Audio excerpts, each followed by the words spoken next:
चलो। हेलो बच्चों, welcome back to G learn mathematics channel. Let's see this question. मैं introduce करूंगा। I am Atul Verma. ये देखिए, ये क्वेश्चन बहुत ही आसान क्वेश्चन लेकिन एक बेसिक कॉन्सेप्ट पे आधारित है।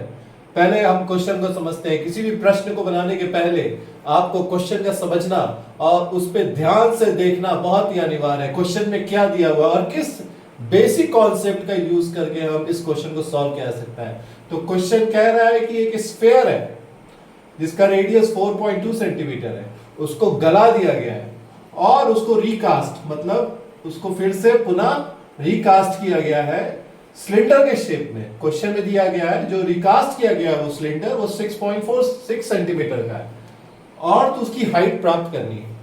ये क्वेश्चन में दिया हुआ है रेडियस ऑफ स्फीयर और रेडियस ऑफ सिलेंडर जो रिकास्ट किया गया, दो चीज दिया गया और हमको हाइट मानना है। इसमें बेसिक कॉन्सेप्ट क्या यूज है कि ये जब आप शुरू में जो वॉल्यूम रहेगा और उसको रिकास्ट करने के बाद जो वॉल्यूम होगा वो एक ही होगा। मतलब वी आई मतलब initial, I stand for initial, और वी फाइनल मतलब आफ्टर रिकास्ट जो होगा वो एक होगा। तो अभी v जब इनिशियल था वो किस चीज का था? ये स्फीयर था और इसको यहां पे v स्फीयर है और ये जब v रिकास्ट किया गया तो क्या बन गया? ये सिलेंडर बन गया। तो दोनों का वॉल्यूम सेम है। तो v वॉल्यूम क्या होता है? इसमें एक फॉर्मूला आप लोग को सभी को पता होगा, अगर नहीं पता है तो कृपया करके उसको याद कर ले। ये हमेशा यूज में आएगा और not only in 10th class, it will be use for ever. So क्या होता है? Volume of sphere 4/3 pi r cube, where r is the radius of sphere. अगर ये स्फीयर गोला, तो अगर ये स्फीयर है, ये आर है, तो ये 4/3 अगर पाई आर क्यूब में हम लिखेंगे तो ये इसका वॉल्यूम निकल जाएगा। उसी प्रकार से सिलेंडर क्या होता है? सिलेंडर का शेप ऐसा होता है, आप लोग सब देखे होंगे सिलेंडर। ये सिलेंडर का शेप है। इस सिलेंडर के शेप में क्या दिया होता है वॉल्यूम निकालने के लिए? इसमें पानी कितना होगा उसका वॉल्यूम प्राप्त करने। बहुत ही साधारण क्वेश्चन, बहुत बार पूछा जाता है।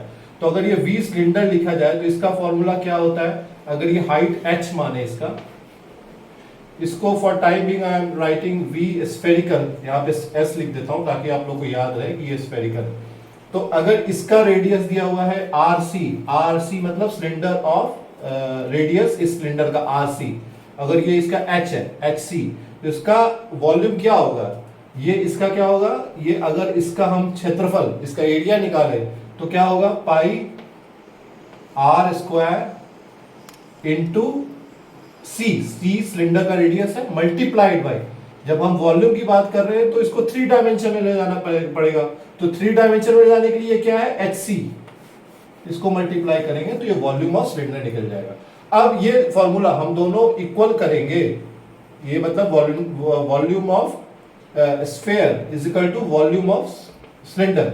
इस फॉर्मूला को मतलब 4/3 पाई, अगर इस कॉन्सेप्ट की बात करें 4/3 pi r cube spherical is equal to pi r square C multiplied by height of cylindrical. तो अभी हमको दिया हुआ क्या क्या है क्वेश्चन के हिसाब से? हमको दिया हुआ है, ये दिया हुआ है गिवन, ये गिवन इन क्वेश्चन, और हमको ये निकालना है क्या है इसका वैल्यू, राइट? तो गिवन को गिवन में डाल देते हैं और हमेशा ये तो इसमें सेंटीमीटर में दिया हुआ है तो हम सेंटीमीटर में डाल सकते हैं, यह सेंटीमीटर में तो उसको सेंटीमीटर में डाल सकते हैं। हमेशा इस बात का ध्यान रखना है कि जो भी यूनिट ऑफ मेजरमेंट है, यहाँ पे यूनिट ऑफ मेजरमेंट क्या है? cm, सेंटीमीटर, और यहाँ भी यूनिट ऑफ मेजरमेंट क्या है? cm। तो हमको इसमें परिवर्तन करने की जरूरत नहीं। अगर ये मीटर में दिया होता, अगर ये सेंटीमीटर में दिया होता तो मीटर को या तो आप कन्वर्ट कर ले सेंटीमीटर में, या अदरवाइज सेंटीमीटर को कन्वर्ट कर ले आप मीटर में। क्योंकि इस बात का बहुत ही ध्यान रखना है कि जो भी आप यूनिट ले वो समान हो, इस बराबर के इस साइड भी और बराबर के इस साइड भी, इक्वल साइन के इस साइड भी और इक्वल साइन की इस साइड। अगर हम इसको हम डालेंगे फॉर्मूला में, अभी तो हमको इस बात का ध्यान नहीं रखना है क्योंकि हर जगह ही सेंटीमीटर में ही है। 4/3 पाई r क्यूब इज 4.2,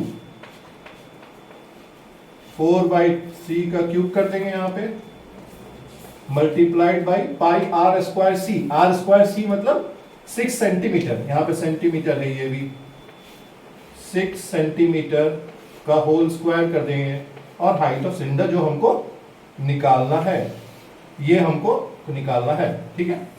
तो अभी इसको पाई से काट देंगे, तो बचा क्या हमको 4/3 multiplied 4/3 is equal to 6 square into HC, और HC का वैल्यू प्राप्त करने के लिए HC इधर रखेंगे और इक्वल टू साइन नीचे में डाल देंगे, तो क्या बचेगा 4/3 पाई 4/3 4/2 क्यू डिवाइडेड बाई 6 स्क्वायर। अगर आप इसको कैलकुलेट करेंगे तो आपको आंसर आ जाएगा,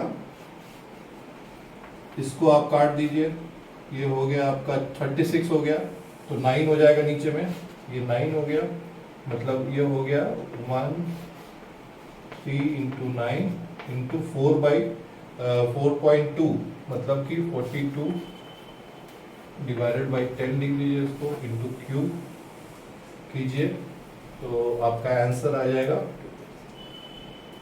ठीक है। इसको आप कैलकुलेट कीजिए, आप इसको कैलकुलेट कीजिएगा तो आपका आंसर प्राप्त हो जाएगा 2.74 सेंटीमीटर। तो ये इसका आपका आंसर हो गया, मतलब हमको सिलेंडर का हाइट निकालना था, जो कि हमको इजीली प्राप्त हुई। इसमें आप क्या क्या कॉन्सेप्ट यूज किए, VI equal to V final, sphere का हमने फार्मूला यूज किया, सिलिंड्रिकल का फार्मूला वॉल्यूम के यूज किया, ये आपको हमेशा याद करना है, ये बहुत इंपॉर्टेंट फार्मूला है और ये बहुत इंपॉर्टेंट फार्मूला है। इन दोनों को हमने इक्वेट किया और फॉर्मूला में डाला। यहाँ पे यूनिट ऑफ मेजरमेंट का ध्यान बहुत जरूरी है, क्योंकि ये क्वेश्चन में हमेशा ट्रिकी रहता है, कभी कभी ये मीटर में दे दिया जाता है, तो उसको हम कैलकुलेट करके ये प्राप्त कर लिए। Thank you. आप होप कि आपने ये क्वेश्चन को बहुत एंजॉय किया होगा, और इस तरह के क्वेश्चन काफी, इवन 10th नहीं, ये आपके भविष्य में जब आप MBA का एग्जाम देंगे तो भी आपको यूज होगा, तो इस क्वेश्चन को हमेशा ध्यान रखिए। Thank you very much.